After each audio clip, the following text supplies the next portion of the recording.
মধ্যবিত্ত পরিবারে গরুর মাংস আনা মানে অনেক ব্যাপার। এখানে গরুর মাংস এনেছে 1 কেজি, আর গরুর মাংসটা আমি এখন একটা চুবড়ির মধ্যে ঢেলে নিচ্ছি। আজকের গরুর মাংস রান্না করব অনেক মজা করে, তার জন্য আমি এখানে বড় বড় সাইজের পেঁয়াজ নিয়েছি।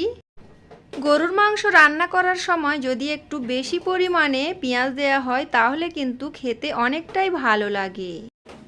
অন্ধ্রপ্রদেশের খাম্মাম শহরে গরুর মাংস কিনলে গরুর মাংস কেটে কুটে দেয়, আমাদের আর কাটতে হয় না, শুধু সুন্দর করে ধুয়ে নিতে হয়।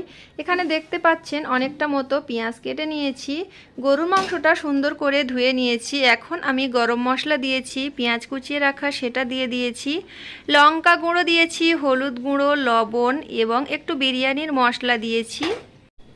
তারপরে দিয়েছি আদা রসুন পেস্ট, অনেকটা পরিমাণে দিয়েছি, তেল দিয়েছি। তারপরে সুন্দর মতো হাতে মাখিয়ে গরুর মাংসটা রান্না করেছি। কেমন হয়েছে অবশ্যই জানাবেন।